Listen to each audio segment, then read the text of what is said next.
আপনারা সূরা আর রহমান পড়বেন।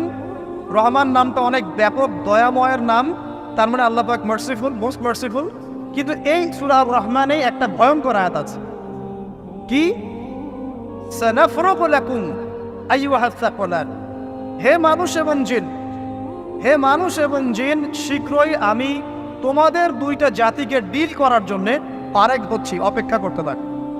মানে আল্লাহ পাক কুল্লু ইয়াউমিন হুয়া ফি শাআন, মানে আল্লাহ পাক কি করেন? সবসময় তার কাজে ব্যস্ত আছেন।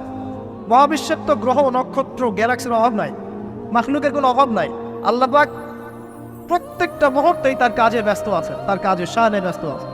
কিন্তু এই ব্যস্ততা থেকে ফারেক হবেন কাদের জন্যে?